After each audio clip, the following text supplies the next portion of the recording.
Sorry, we stopped burning all fossil fuels tomorrow, we're still in a pipe.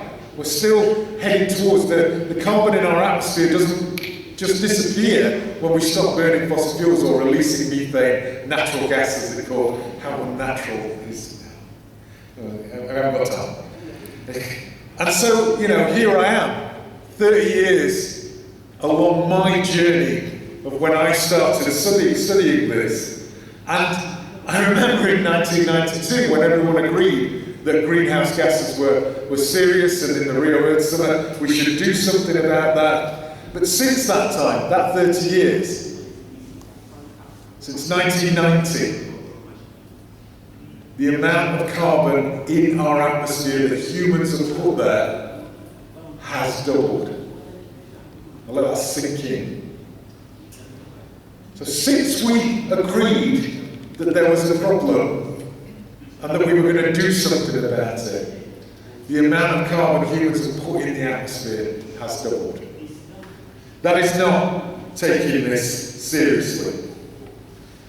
And if you think 40 degrees was brutal, and it was, people died, fires were started, spare a thought, obviously, for what happened in Pakistan this year, and what happened in northern Canada last year, which recorded 49 degrees centigrade.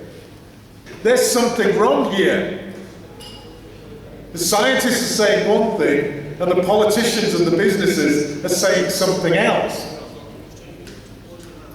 There seems to be no intent for serious and committed action from any government, even though, you know, Antonio Guterres, excuse my pronunciation, I'm terrible at this, you know, he's trying to say that we are in an emergency. But we still have homes being affected by floods, and globally we should expect this change in our climate around the world to force as much as 3 billion people to move over the next 50 years. 3 billion people. On the 25th of November this year, we're going to officially hit 8 billion. The UN has decided that that's the day. It's a ridiculously inaccurate way of doing it, but that's when we hit 8 billion. So this is incredibly complicated. Our governments are confused, distracted, and quite honestly, in many cases paid for by these large corporations.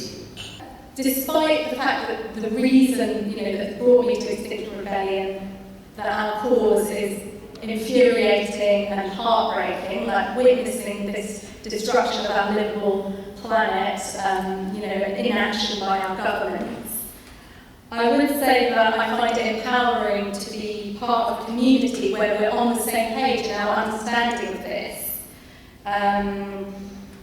And yeah, it feels empowering to be part of that community of people who are committed, doing their best to bringing about change. And also for me, being part of Exile has been social and helped me to make friends in Sheffield. So, from there, I got involved in the spicy actions. And I've walked countless roads now, and factories and other things.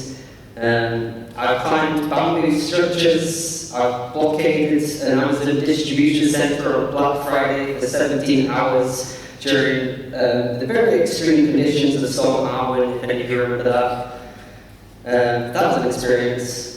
What a brilliant action.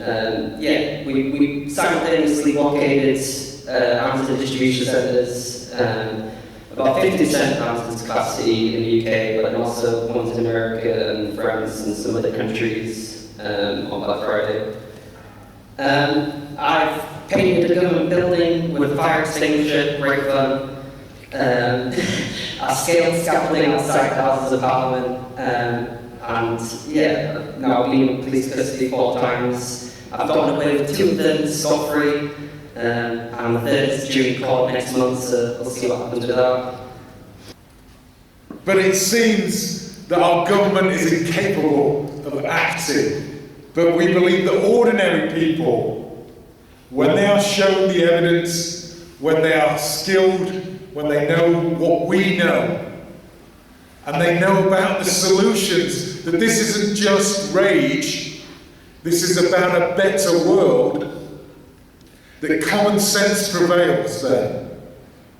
And this idea of people gathering together in what we call citizens' assemblies is a tried and effective method of direct democracy. This is a reality for many years now.